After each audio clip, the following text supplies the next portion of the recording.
नमस्कार। आज कहानी गोल्ड में सुनिए निर्जा हेमेंद्र जी की लिखी कहानी बित्ते भर की छोकरी। अपनी 2 बकरियों को चराकर घर वापस लौटा है झकरी। इस समय दोपहर के 12 बज रहे हैं। बाहर धूप बहुत तीखी है। घर के दालान में बकरियों को बांधकर अपनी 8 वर्षीय बेटी सोनम को आवाज लगाई। आ रहे हैं बापू, 2 सेकंड ठहरो, कहती हुई सोनम बाहर आ गई। दोनों बकरियों को पानी पिला दो और हमको भी 1 लोटा पानी पीवे खातिर ले आओ। झकरी ने कहा। रुको रुको बापू, थोड़ा रुको। एक सांस में दुई दुई काम बता रहे हो। पहले बकरियन का पानी पिलाए दें, उसके बाद तुमको दें, ठीक है? सोनम ने अपनी 2 उंगलियां निकालकर झकरी की ओर देखते हुए कहा। हाँ हाँ नानी, समझ गए, दई काम एक साथ बता दिए। कहते हुए झकरी ओसारे में खड़ी चारपाई बिछाकर बैठ गया। वह बिटिया सोनम की बात सुनकर मन ही मन मुस्कुरा पड़ा, जैसा कि वह अक्सर उसकी बात सुनकर मुस्कुरा पड़ता है। सोचने लगा, कितना बोलती है यह लड़की। सोनम का बोलना अच्छा भी तो लगता है उसे। बाबू, आज बकरियों ने खूब घास चरी है, पेट भर गया है। बकरियों के सामने बाल्टी में पानी रख उनके फूले पेट पर हौले से हाथ फेरते हुए खिलखिलाकर हंसते हुए सोनम ने कहा। हाँ बेटिया, फागुन महीना है, अभी तो थोड़ी बहुत घास मिल जा रही है। बकरियां खूब मन लगाकर चर ले रही हैं। चैत बैसाख में घास कम मिलती है, न के बराबर। जब नहीं मिलेगी तब बकरियों के लिए चोकर चूनी खरीदना पड़ेगा, झकरी ने कहा। झकरी की बात पर हूँ बोलती हुई सोनम दौड़ती हुई कोठरी में गई और झट से 1 लोटा पानी लाकर झकरी को पकड़ा दिया। गट गट गट कर झकरी एक सांस में आधा लोटा पानी पी गया। शेष बचे हुए पानी से मुंह धोकर अपने कंधे पर टंगे अंगोछे से पोंछ लिया। बाबू, कुछ खाने के लिए लाएं? सोनम ने झकरी से पूछा। तनिक रुक जाओ, जियरा थक गया है। तुम्हारी माई अभी नहीं आई क्या? झकरी ने सोनम से पूछा। अभी नहीं आई बाबू, आ रही होगी। हम सबके लिए रोटी तरकारी बनाकर रख गई है। हमको कह गई है कि तुम आ जाओ तो रोटी तरकारी परस कर दे दें। तो कहो तो परस कर ले आए, सोनम कहती जा रही थी। बाप रे, ये लड़की कितना बोलती है। अभी कहा तो कि थोड़ा रुक जाओ, किंतु ये है कि भोजन के पीछे पड़ी है। झकरी मन ही मन बुदबुदाया। ठीक है, ले आओ, झकरी ने कहा। खुश होकर उछलती हुई सोनम कोठरी में गई और कुछ ही क्षणों में थाली में रोटी और आलू मटर की मसाले वाली तरकारी लेकर आ गई। लो बाबू, कहते हुए सोनम ने थाली चारपाई पर रख दी। बाबू, तुम खा लेना, कुछ और चाहिए तो मांग लेना, हम अंदर पढ़ने जा रहे हैं, कहकर सोनम उछलती कूदती अंदर चली गई। झकरी अभी भोजन कर ही रहा था कि उसकी पत्नी तारा काम पर से वापस आ गई। घाम बहुत तेज होने लगी है, झकरी को देख तारा ने कहा। हाँ, फागुन बीतते घाम होने ही लगता है, चैत भी तो लग रहा था, झकरी ने कहा। बातें करते करते झकरी की पत्नी वहीं जमीन पर पैर पसार कर बैठ गई। कदाचित वह थक गई थी। गर्मी में भुइयां बैठने पर अच्छा लगत है, जमीन ठंडी रहती है, तारा ने जमीन पर बैठते हुए कहा। तारा यहीं पास पड़ोस की 3 कोठियों में झाड़ू बर्तन का काम करती है। काम खत्म करने के पश्चात प्रतिदिन लगभग इसी समय घर आती है। झकरी भी मजूरी करने जाता है। आज उसकी तबीयत कुछ ठीक नहीं थी, इस कारण काम पर नहीं गया। कितना बज गया? सरन, झकरी का छोटा बेटा, अभी तक स्कूल से नहीं आया? तारा ने सोनम से पूछा। सोनम अपने पिता का मोबाइल फोन उठाकर समय देखने लगी। बाबू, तुम्हारा फोन कितना पुराना हो गया है, बार बार बंद हो जाता है। चार्जिंग पर लगाने पर थोड़ी देर चलता है, फिर बंद हो जाता है। बाबू, तुम पता नहीं कैसे इस फोनवा से काम चलावत हो, कहकर सोनम मोबाइल का बटन दबा समय देखने लगी। अभी 1 बजा है अम्मा, सरन का स्कूल 2 बजे छूटता है, अभी घंटा भर है आने में उसको। सोनम ने कहा। हाँ बिटिया, हम समझ गए, घाम तेज होने लगी है इसलिए पूछ रहे थे। झकरी ने कहा। बाबू, तुम नवा मोबाइल कब लोगे? कहीं हर्ज गर्ज पड़ गया तो तुम्हारा मोबाइल ही नहीं चलेगा। सोनम ने कहा। हाँ बिटिया, ले लेंगे, पैसा तो आवे हाथ में। झकरी ने कहा। सोनम अपने बाबू का मुंह देखने लगी। बाबू, कितने पैसे में आता है मोबाइल? सोनम ने पूछा। क्या बहुत पैसे लगते हैं? बाबू को खामोश देख सोनम ने पुनः पूछा। अरे बिटिया, तुम बहुत पूछती हो, पैसे नहीं रुपए लगते हैं। 1,000 रुपया लगेगा नया फ़ोन लेने के लिए बिटिया। झकरी ने कहा। अरे बाप रे, ये तो बहुत रुपया है बाबू, इतना अधिक लगता है। हम जब बड़े हो जाएंगे तो रुपया कमाएंगे, तब तुम्हें नया फ़ोन दिला देंगे बाबू। मोबाइल का दाम सुनकर सोनम चिंतित हो गई और अपने बाबू से बोली। सहसा सोनम के मन में विचार आया कि वो पैसे कमाएगी कैसे। इसके लिए तो उसे पढ़ना पड़ेगा, वह तो स्कूल जाती नहीं। सोनम से 2 वर्ष छोटा उसका भाई सरन स्कूल जाता है। सोनम की पढ़ने की इच्छा तो है, किंतु माई उसे स्कूल नहीं भेजती। खाली समय में सोनम सरन की पुरानी किताबें उलटती पलटती है। भले ही कुछ समझ में नहीं आता, किंतु किताबों के पन्ने उलटना उसे अच्छा लगता है। माई, तुम हमें स्कूल क्यों नहीं भेजती, जबकि सरन स्कूल जाता है? बिटिया के प्रश्न से माई हड़बड़ा गई। तुम बिटिया हो, तुम घर का काम सीखो, तुम्हें यही करना है, और आगे घर गृहस्थी में यही काम आएगा, पढ़ाई काम नहीं आएगा। माई ने कहा। माई, घर का काम तो हम करते हैं, जो काम तुम आराती हो वो हम सब करते हैं।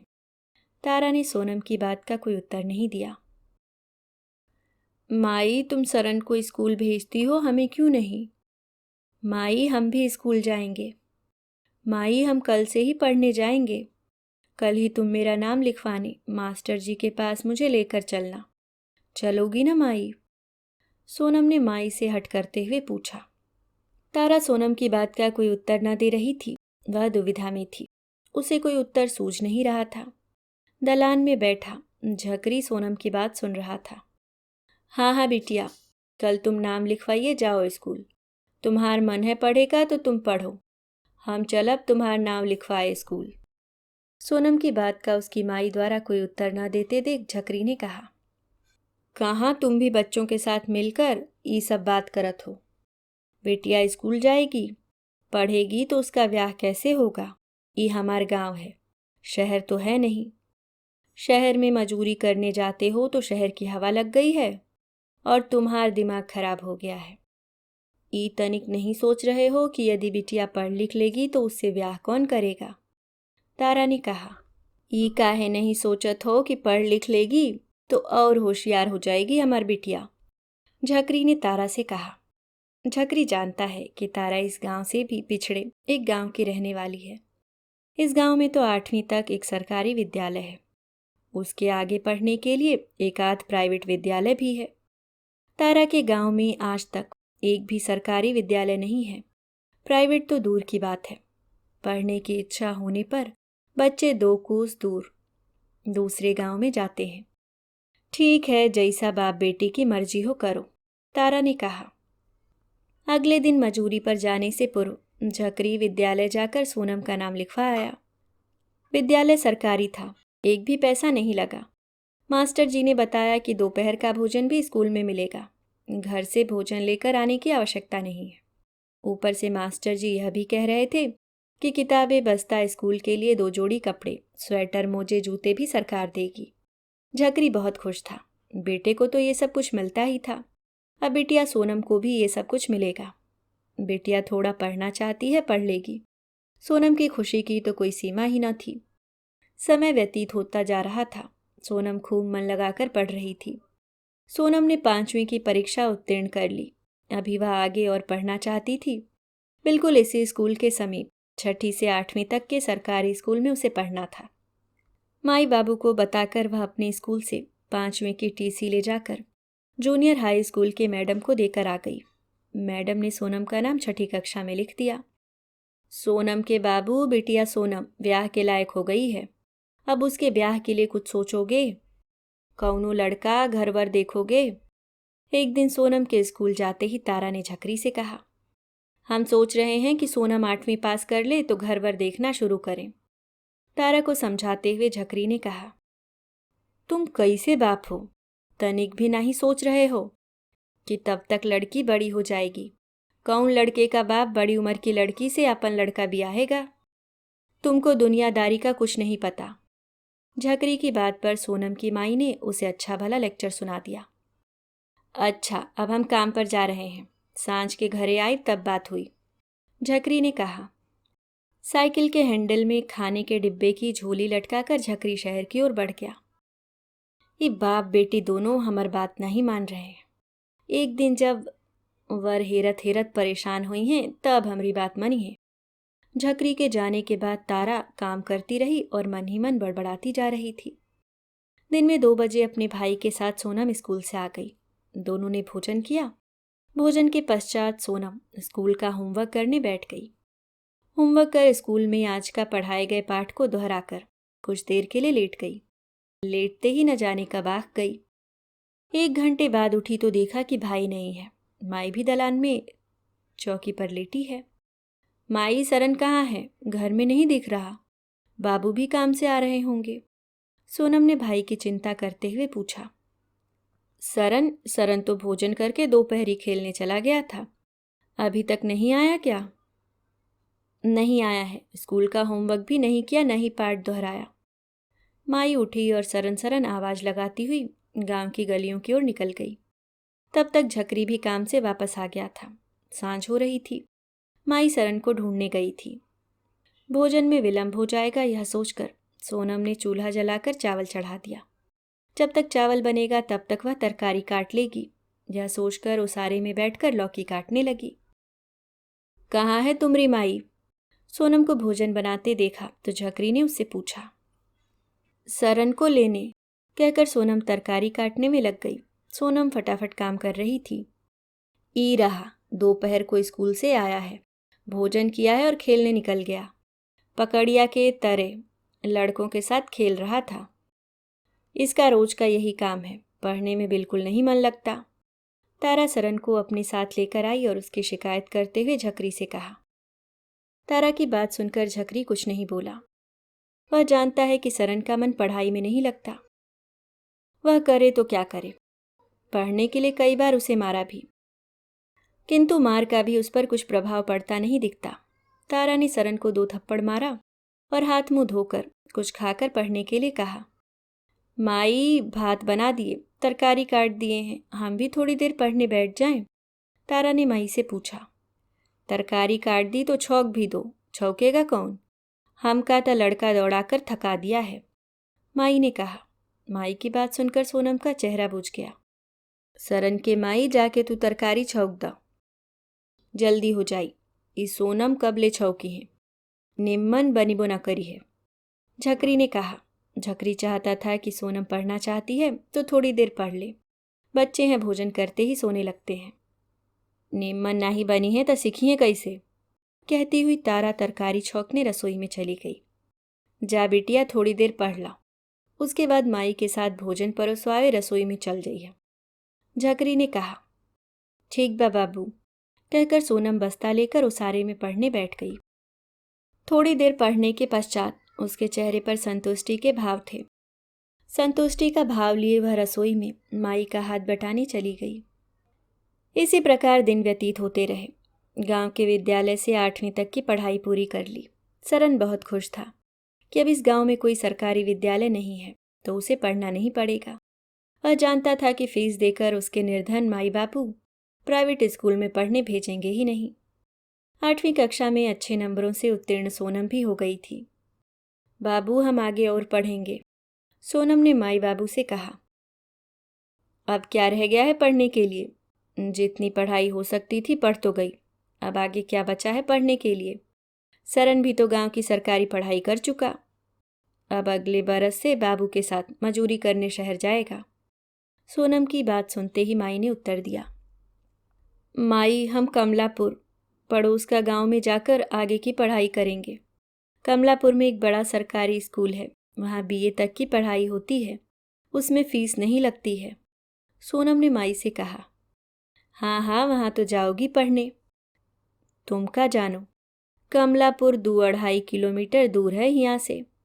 माई ने सोनम की बात का विरोध करते हुए कहा।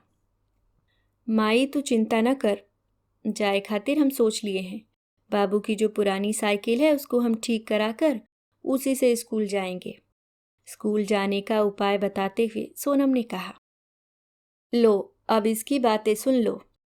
टूटी साइकिल ठीक कराकर स्कूल जाएगी, लेकिन पढ़ने जरूर जाएगी। अब तुम ही समझाओ इका, ये घर के 2-4 काम धाम सीख ले और तुम इनका ब्याह की तैयारी करो। तारा ने अपना स्पष्ट आदेश सुनाते हुए कहा। नहीं बाबू, हम अभी ब्याह नहीं करब। तब तक बीए पास न कर ले तब तक ब्याह नहीं करब, सोनम ने हट करते हुए कहा। अंततः सोनम की इच्छा को सही मानते हुए झकरी ने पास के गांव कमलापुर के सरकारी इंटर कॉलेज में उसका नामांकन करा दिया। सोनम अपने बाबू की पुरानी साइकिल ठीक कराकर उसी से स्कूल जाने लगी। माई, स्कूल में बहुत बढ़िया पढ़ाई होती है, तुम सरन को भी हमारे साथ पढ़ने भेजो, वो भी आगे और पढ़ लेगा तो उसके लिए अच्छा रहेगा। सोनम ने माई से कहा। तुम अपना सीख रहे दो, सरन उतनी दूर जाएगा कैसे ही तो बताओ। थोड़े दिन बाद मजूरी करके पैसा कमाए लगी, वह ठीक रही। माई सरन को स्कूल भेजना नहीं चाहती थी। माई, सरन को हम साइकिल के पीछे बिठाकर स्कूल ले जाएंगे, तुम भेजने के लिए तैयार भी तो हो, सोनम ने कहा। ठीक तो कह रही है बिटिया, इसी गांव से कई बच्चे साइकिल से तो कई पैदल स्कूल जाते हैं। सोनम के साथ सरन भी पढ़ने चला जाएगा, कुछ पढ़ लेगा तो अच्छा ही रहेगा, झकरी ने तारा को समझाते हुए कहा। अभी बात चल ही रही थी कि बाहर से खेलकर सरन आ गया। ई लो, ये भी आ गवा, पढ़ने जाएगा कि नहीं ये बात इसी से पूछ लो, सरन को देखते ही तारा ने कहा। सोनम साइकिल से स्कूल जाती है, उसके जैसे हमको भी पढ़ना है, स्कूल भी जाना है। माई, हम भी स्कूल जाएंगे, हमरो नाम स्कूल में लिखवा दो, सरन ने माई की बात का उत्साह और शीघ्रता के साथ उत्तर दिया। इस लड़की को देखकर ये भी पढ़ने जाएगा, अभी तो कह रहा था कि कुछ दिनों पश्चात बाबू के साथ काम करने जाएगा। हम तो बहुत खुश थे कि ये काम सीख जाएगा, 2 पैसा कमाकर घर में लाएगा। ये तो अपनी बहन को देखकर पढ़ने जाने के लिए तैयार है, तारा ने अपनी नाराजगी प्रकट करते हुए कहा। सोनम के साथ उसकी साइकिल के पीछे बैठकर सरन भी स्कूल जाने लगा। तारा और वो एक ही कक्षा 9वीं में थे। दोनों ने 9वीं कक्षा उत्तीर्ण कर ली थी। अब दोनों की 10वीं कक्षा में बोर्ड की परीक्षा थी। इसमें पास होने के लिए सभी विद्यार्थी परिश्रम कर रहे थे। सोनम खूब मन लगाकर पढ़ रही थी, सरन को पढ़ने के लिए कहती रहती। वह कभी सोनम की बात सुनता, कभी नहीं। परीक्षा हुई। परीक्षा परिणाम भी समय पर निकला। परीक्षा में सोनम प्रथम श्रेणी में उत्तीर्ण हुई, वहीं सरन अनुत्तीर्ण हो गया। कोई बात नहीं भाई, फिर से थोड़ी मेहनत करके पढ़ लो, अगले बरस पास हो जाओगे, फिर से फॉर्म भर देना, सोनम ने भाई को समझाते हुए कहा। नहीं, अब हम नहीं पढ़ेंगे, सरन ने दृढ़ता से कहा। नहीं पढ़ोगे तो क्या करोगे? बाबू के साथ मजूरी करने जाओगे? पढ़ लिख लोगे तो कोई ढंग का काम कर लोगे। सोनम ने लाख समझाने का प्रयत्न किया, किंतु सरन स्कूल जाने के लिए तैयार नहीं हुआ। उसने पढ़ाई छोड़ दी। वह मजदूरी करने के लिए भी तैयार नहीं था। तारा परेशान थी। वह इस बात से भी चिंतित थी कि सरन मजदूरी करने जाने के लिए भी तैयार नहीं था। तुम मजदूरी करने नहीं जाओगे, पढ़ने भी नहीं जाओगे तो करोगे क्या? कुछ सोचा है? एक दिन तारा ने सरन से पूछा। माई, हम साफ साफ बता दे रहे हैं, हम मजदूरी करने बिल्कुल नहीं जाएंगे। स्कूल के लड़के देखेंगे तो हमारे ऊपर हंसेंगे, हमको चिढ़ाएंगे, सरन ने कहा। थक हार कर तारा जहाँ काम करने जाती थी, वहाँ के मीम साहब से कहकर सरन को एक बनिए की दुकान पर काम करने के लिए लगवा दिया। सब कुछ ठीक चलने लगा। सरन के काम पर लग जाने से तारा खुश थी। सोनम का मन पढ़ने में लगता। अच्छे अंकों में उत्तीर्ण होते हुए सोनम ने स्नातक उत्तीर्ण कर लिया। सोनम का स्नातक उत्तीर्ण कर लेना इतना सरल तो न था। गांव की औरतें तारा से कहती कि लड़की के ब्याह की उम्र निकल रही है। कोई कोई तो ताना भी मारती। तारा घर में आकर सोनम और उसके पिता से ये बात बताकर ब्याह करने की बात करती। सोनम माई की बात पर कोई प्रतिक्रिया न देती। वह जानती थी कि ये प्रत्येक माता पिता की चिंता और सपना होता है। वह सब कुछ अनसुना कर अपनी पढ़ाई पर ध्यान दे रही थी। स्नातक उत्तीर्ण होने के साथ उसने कई नौकरियों के फॉर्म भरने प्रारंभ कर दिए। किसी अच्छी नौकरी को पाने के लिए पढ़ाई पर अधिक समय देने लगी। 2 वर्ष के पश्चात सरन को दुकान वाले ने काम पर आने से मना कर दिया। माई बता रही थी कि दुकान वाले ने किसी बात पर सरन को डांटा होगा और सरन ने जवाब दे दिया। दुकान वाले ने उसे काम से निकाल दिया। अब सरन के लिए माई दूसरा काम देख रही है। सरन दिन भर घर में रहता है। सोनम, हमने तुम्हारी बात नहीं मानी। पढ़ाई छोड़कर हमने अच्छा नहीं किया। कुछ और पढ़ लेते तो कहीं न कहीं अच्छी नौकरी मिल जाती। एक दिन सरन ने सोनम से कहा। सोनम उसकी बात का कोई उत्तर ना दे सकी। समय किसी के लिए रुकता नहीं है। वह काफ़ी आगे निकल चुका था। सरन ने मजदूरी का कोई काम भी नहीं सीखा था, न पढ़ाई कर पाया। वह ऐसे ही छोटे मोटे काम करके ही 2 पैसे कमा सकता था। एक दिन सोनम की मेहनत रंग लाई। उसने बैंक में क्लर्क की नौकरी की परीक्षा उत्तीर्ण कर ली। अब किसी दिन उसे साक्षात्कार के लिए बुलाया जाएगा। ये बात उसने अपने माई बाबू को बता दिया। बेटी की सफलता से झकरी तो खुश था ही, माई भी बहुत खुश थी। बिटिया, हम तुमका पढ़ने से रोककर बहुत बड़ी गलती कर रहे थे। ये गलती को मन में न रखियो बिटिया। अब तो गांव से बहुत बिटिया पढ़ने जाने लगी है। सुना है सरकार अपने गांव में भी बड़ा स्कूल खोलेगी। गांव के सब बिटिया बेटवा बिना फीस दिए उसमें पढ़ेंगे। हमको क्षमा कर दो बिटिया। माई के चेहरे पर पश्चाताप और प्रसन्नता के भाव थे। सोनम के साक्षात्कार का दिन आ गया। उसके माई बाबू खुश तो थे, किंतु कुछ डरे हुए भी थे कि उनकी बेटी कहीं असफल न हो जाए। बाबू, चलो, समय हो गया। शहर पहुंचने में भी समय लगेगा। समय से कुछ पहले पहुंच जाना ठीक रहता है। सोनम ने तैयार होकर अपने बाबू से कहा। हम तो तुमसे पहले से तैयार हुए बैठे हैं बिटिया, चलो चलते हैं। सोनम के बापू ने कहा। बिटिया, सुना है शहर में दही चीनी खाकर नौकरी पाने के लिए निकलते हैं। आज जिंदगी में पहली बार हमारे घर से हमारी बिटिया हमका ये खुशी दे रही है। तुम जीत कर आओ। तारा ने दही चीनी की कटोरी सोनम के आगे बढ़ाते हुए कहा। हाँ माई, तुम्हारा आशीर्वाद लेकर जा रहे हैं तो जीत कर आएंगे। कहते हुए सोनम ने माई के पैर छुए और अपने बाबू के साथ चल पड़ी नौकरी का साक्षात्कार देने शहर की ओर। बेटिया, हम बहुत बड़ी गलती किए। सरन को स्कूल न भेजकर सोनम को समीप के शहर के बैंक में नौकरी करते हुए 2 माह हो गए थे। दूसरे माह का वेतन पाने के बाद आने वाले पहले अवकाश में सोनम घर आई थी। सोनम की सफलता उसकी शिक्षा से प्राप्त हुई थी। तारा अब शिक्षा का महत्व समझ चुकी थी। बहुत कह सुनकर तारा ने किसी दूसरी दुकान पर सरन को काम पर रखवा दिया था। सरन का विवाह 3 बरस पहले ही तारा ने कर दिया था। उसकी एक बच्ची भी हो गई थी। झकरे की उम्र हो गई थी। वह अब काम पर कम ही जा पाता। सोनम ने भी कहा था कि माई बाबूजी अब आराम किया करें। हर माह वह घर के खर्चे के लिए पैसे देगी। किंतु तारा और झकरी अपना काम थोड़ा बहुत करते रहते, जिससे और 2 पैसे घर में आते रहे। तारा और झकरी की यही इच्छा थी कि सरन की बेटी भी अपनी बुआ सोनम की भांति खूब पढ़े लिखे। माई बाबू, आप अब घर पर रहो, घर का काम देखो और आराम करो।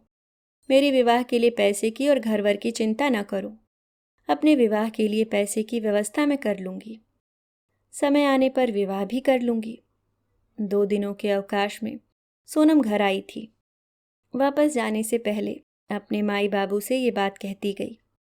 सोनम रिक्शे से स्टेशन की ओर जा रही थी, सुबह की ट्रेन से नौकरी करने शहर जाने के लिए। झकरी और तारा बहुत सारी प्यारी बातें करने वाली अपनी बित्ते भर की उस छोकरी को गर्व से गंतव्य की ओर बढ़ते हुए देख रहे थे। अभी आप सुन रहे थे नीरजा हेमेंद्र जी की लिखी कहानी बित्ते भर की छोकरी।